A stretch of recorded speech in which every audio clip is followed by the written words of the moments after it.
God, absolute good and unconditional love, is the one constant presence and power in our lives and in the world. So, is there any agreement at all on what is considered good? Or on what love is? How do we recognize and sense the presence of God or goodness or love? I'm not here to bring answers to these questions. I'm here to invite you into the reflection with me. Jose Ruiz, Don Miguel's son, has written a book called The Fifth Agreement, which is listen, but be skeptical. In it, he argues the value of doubt. He says we all need to learn to thoughtfully listen, both within and without, and thoughtfully doubt our long-held opinions and those of others. It's sort of like the bumper sticker I love on Cindy's car that says, I shouldn't believe everything I think, right, Cindy? Is this the time, right now, when we will become willing to face down our sacred cows and question their validity? It's obvious that some major shift is happening in the world right now. In the turmoil surrounding this, it makes sense to be confused, don't you think? Most honest people would agree that there are far more questions than answers, which doesn't keep a lot of people from pretending they know the answers. Because, confused politicians do not get reelected, do they? Personally, I'm wondering if they should. Because nothing makes more sense to me these days than slowing down and sitting with the questions. Policies that will impact millions of people's lives are difficult to discern and create, much less enact. Even though uncertainty often drives anxiety and anxious people demand answers, there really is not any one simple way forward, is there? Yet we all have philosophies and beliefs that drive our behaviors and attitudes and state of mind. Without them, we'd be totally lost. Some that arise out of the first principle are things like, good will always prevail over evil. Love is the most powerful force on earth, far more powerful than hate. Divine order is at work in the midst of seeming chaos. Our favorite around here, what if nothing's wrong? There is good in every situation. So let's examine these ideas, not so we will necessarily all agree on them, but for each of us individually, to imagine for ourselves their implication for our world and our lives today. Now, to begin, it's important to understand that the first principle says God is absolute good. Charles Fillmore taught that there is absolute reality and relative reality. Do we, as mere human beings, even know what absolute good is? Probably not. Yet as spiritual beings living in a human experience, we're called to hold faith in the absolute good, while doing our best to navigate the relative world in a loving, creative way, aren't we? So consider this. God will bring good out of every action that is taken in faith and with the intent to do what is right, kind, and wise. How does this sit with you? In this equation, character is absolutely essential, is it not? But will God bring good out of things done out of self-interest, revenge, or fear? Listen to a brief retelling of a beloved story from the Old Testament book of Genesis. It's the story of Joseph, one of Jacob's 12 sons, all of whom were shepherds in the land of Canaan.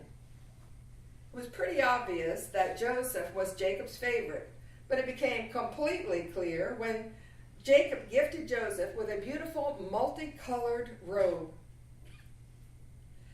made his brothers very jealous because they were not gifted with such a beautiful robe, but still had to live with their rough brown robes, their usual shepherd's robes. So being very jealous, the brothers determined to get rid of their spoiled younger brother. They conceived a nasty plot and sold him into slavery to a caravan of traders headed for Egypt. Very, very long story short, Joseph became very powerful in Egypt. He was put in charge of the country's enormous grain supply. Not only that, but he was very loved because he was known far and wide as a fair, wise, and kind steward. Well, it so happened that a terrible famine came to Canaan, and the people were starving. And Jacob sent his sons to Egypt to see if they could get some grain from the good Joseph. Again, very long story short, Joseph recognized his brothers before they recognized him. When he revealed to them that he was their long-lost brother, they were overcome with regret and guilt and shame for their actions. But instead of punishing them, Joseph brought the whole family into Egypt, where they would be safe from famine. A famine that would surely have killed him, for it lasted another 5 years. This incredible kindness made his brothers feel even more ashamed. They wept and they wept, and they offered to be his slave. But here is what Joseph said to them. Do not be afraid. Am I God? Do I have a right to judge you? Yes, you intended to harm me, but God intended it all for good, that I might have a hand in helping many people. So do not fear. I will provide for you and your families as long as I live. So there, God brings good out of jealousy, intrigue, and a terrible crime. Seems that Joseph was brought to Egypt because God had a big job for him to do. But then, think about his poignant and generous response to his brothers. Wouldn't that story have had a very different ending if Joseph had not been a good and kind person, if he had not had the character that he had? This story offers a beautiful interpretation of the first principle. All the elements are there. Good prevails over evil. Love turns out to be more powerful than jealousy and hate. Divine order is at work even in the midst of chaos. And in the end, everything works out the way it's supposed to. Even with all the craziness in Jacob's family, and I thought mine was nuts, God shows up as the presence of goodness, order, and love. So it looks like the first principle means that no matter what people do, even if their intent is greed, anger, lust, domination, goodness, order, and love will prevail in the end. So in unity, we'd all say that ultimately, the world's problems, the answer to the world's problems, reside in raised consciousness. Just as a crisis or painful experience in our individual lives has the potential to move us to a new level of understanding, so a crisis in our collective experience offers the same possibility. Not certainty, but possibility. We receive a wake-up call, and to the extent that we're able to work with it in our hearts, we are moved out of our apathy and anger and cynicism into compassion and empathy and an authentic desire for change. Don't we see that this is what happened to Joseph's brothers? Their jealousy was transformed into humility and sorrow for their crime, into gratitude, faith, and love for Joseph. We end up feeling as much compassion for them as we did for Joseph, even though what they did came out of dark feelings and evil intent. We can identify with their brokenness. They did what they did because their deep sense of inferiority was just too painful for them to bear. They had to get Joseph out of their faces. They had to turn away. They were so desperate for their father's approval and love. We get it. We've been there. So we're off the hook, right? God has it handled, no matter what we do. Okay, so maybe that's true in the long run. But I gotta ask, what about this question of our own spiritual growth? Isn't that why we're here on this planet? Aren't we all deep down on a quest for wholeness? We've all made mistakes, but we know that the most unhappy people in the world are those who don't learn from their mistakes or grow from them. Without the willingness to change, to evolve, what hope is there for a better, more fulfilling life, individually or collectively? Surely we're not meant to spend our 80 or 90 years circling that same cycle of unconscious behavior, error thinking, and regret. In his great book, The Eye of the Storm, Gary Simmons devotes a complete chapter to wholeness, a word we hear a lot in spiritual conversations. But how do we define it? Simmons says that wholeness has three components. One, the ability to stay present to our experience in the heart. Two, the deep inner knowing that our presence matters. And three, the willingness to be the way of God. Very profound ideas. The thing is, most of us are better at analysis than we are at wholeness. We analyze ourselves, each other, and every event and situation to the point of exhaustion. But why do we do this, I wonder? Could it be that we believe that if we understood exactly what happened, how it happened, who's to blame, we'd feel more in control? Are we trying to get rid of our fear and our uncertainty? Isn't this what our leaders and representatives of media folk are trying to do? Of course, relieving our fear is not really the issue at hand. All this does is take the pressure off and allow us to not change. Besides, using control measures to relieve anxiety and fear have never worked in the past, which does not stop us from believing it will work the next time. I used to think if I understood my troubled childhood, I would be healed of it. So I spent, this umpteen dollars an hour sifting through every detail, and I ended up with something valuable. I ended up with this deeper understanding of the human condition that I believe has made me a more compassionate minister.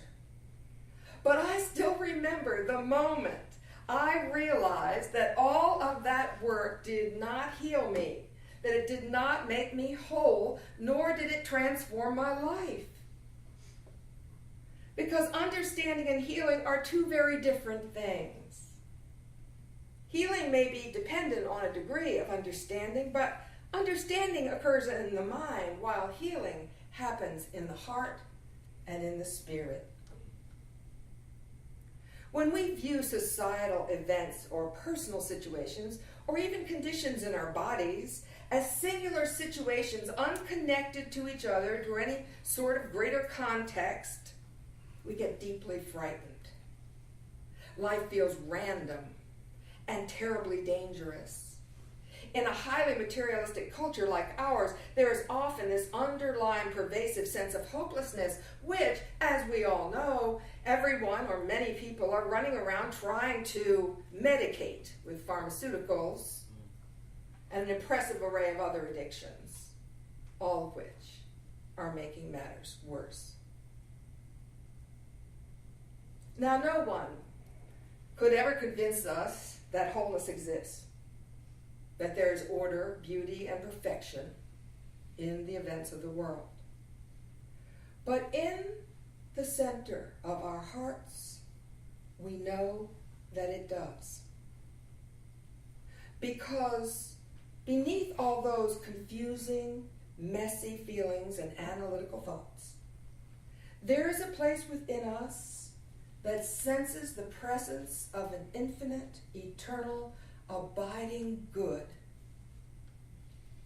This is the place of wholeness, and it's the gift of wholeness.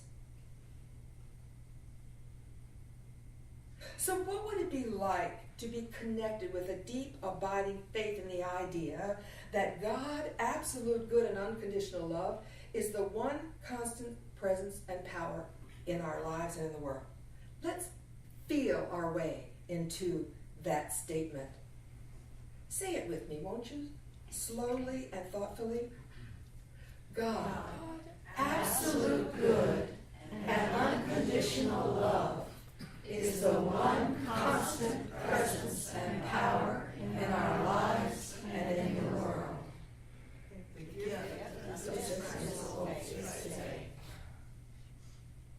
So how does your heart respond when you speak these words?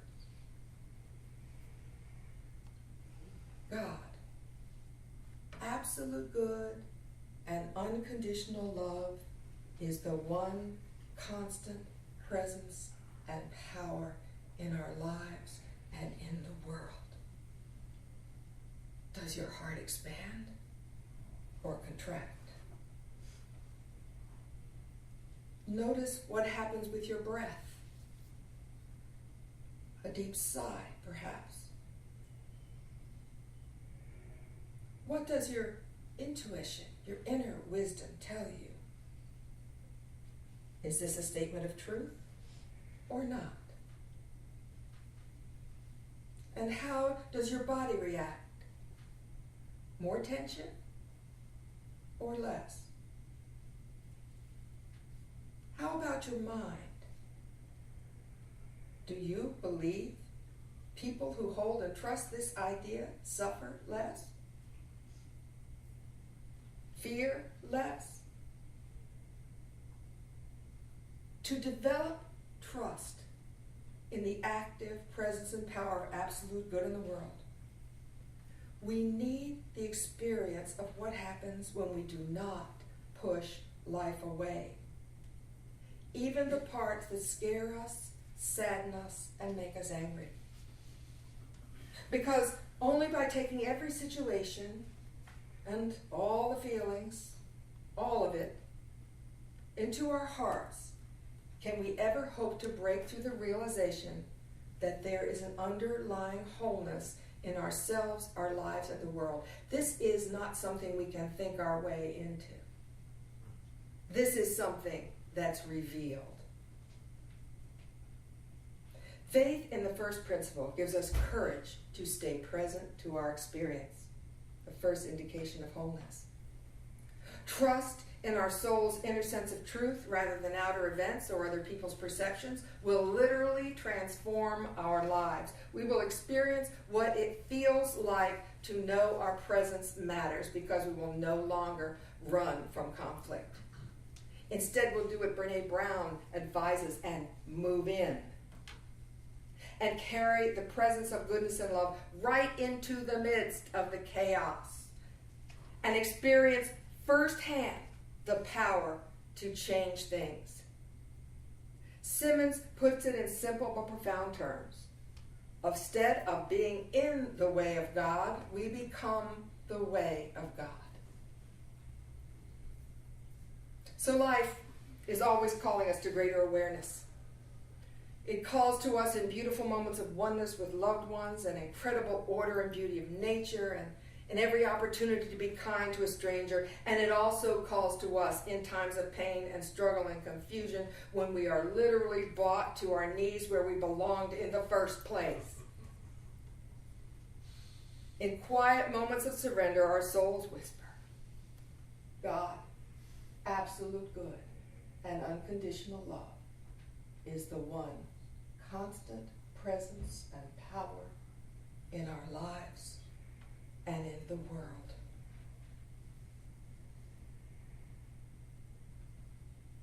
The time has come for us to be like Joseph's brothers. To look honestly at ourselves, find the humility to own the shadow within, and become willing to change our minds so that Spirit can change our hearts and souls and lives.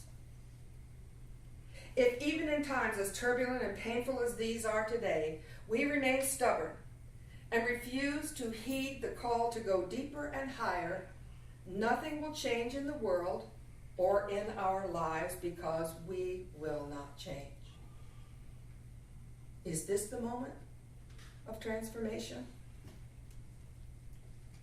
Poet Christopher Fry puts it in this way. This is his poem, Asleep of Prisoners. Dark and cold we may be, but this is no winter now. The frozen misery of centuries breaks, cracks, and begins to move. The thunder is the thunder of the ice flows, the thaw, the flood, the upstart spring. Thank God the time is now when wrong comes up to face us till we take the longest stride of soul anyone ever took. Affairs are now soul size. The enterprise is exploration into God. God bless you all.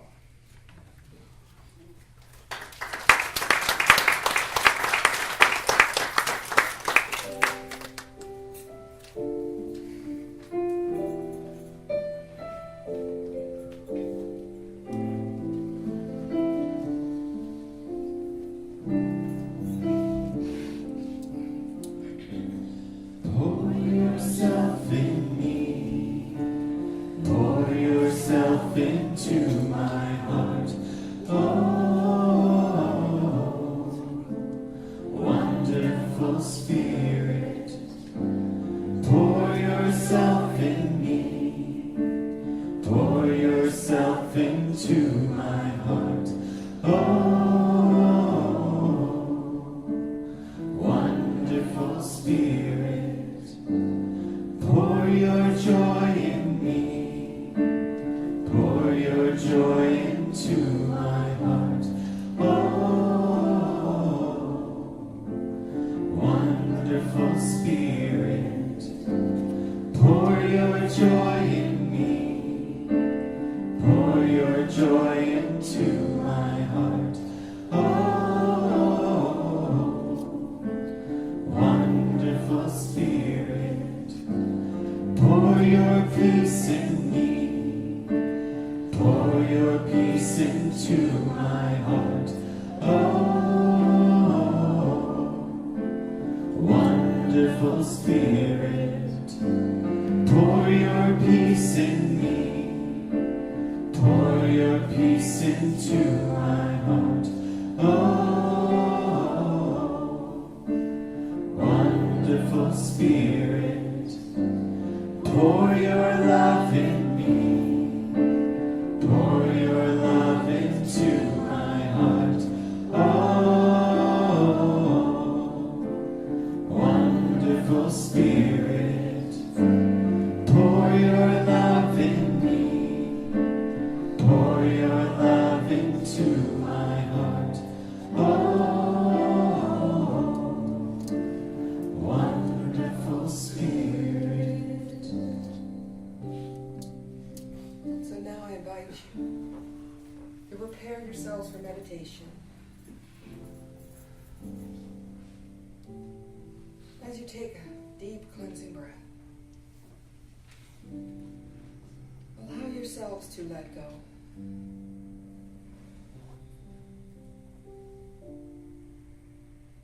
Let go of all the concerns for now. Simply allow the Spirit to rest in the awareness of God's presence.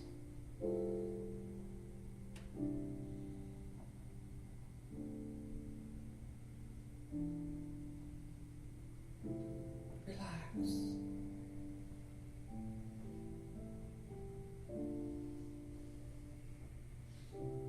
Relax into one moment.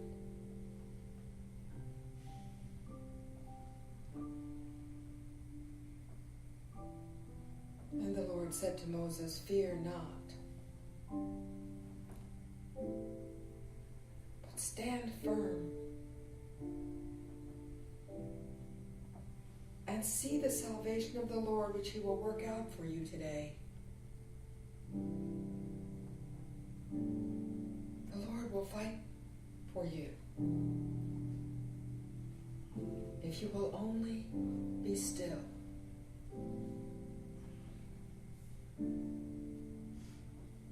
Be still. What a radical idea. What a holy idea.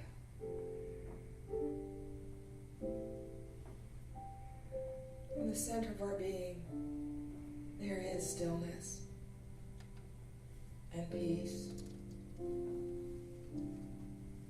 And there is wisdom and truth.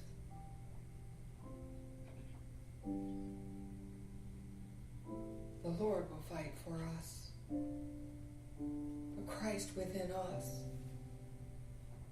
claims us. And so, relaxing in faith, we enter into the realm of wholeness.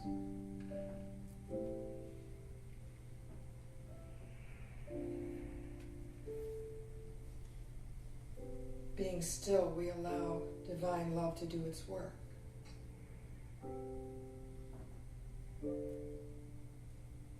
Bringing a higher consciousness, a greater awareness, courage, and guidance.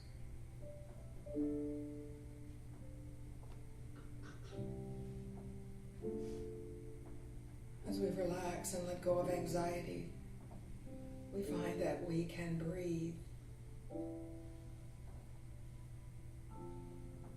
that our hearts open, that our thinking becomes creative once again.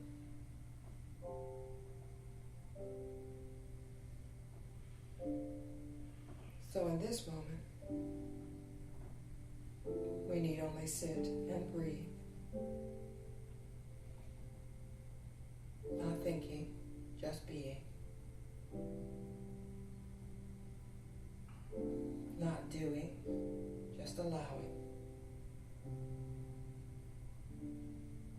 Not fixing, just trusting.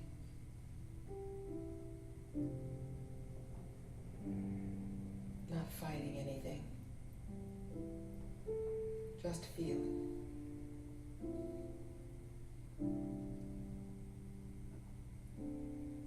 Fear not.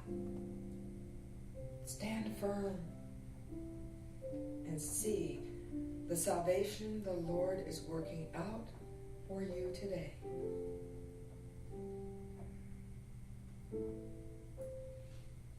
In silence.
heart is filled with gratitude for the order of this beautiful universe,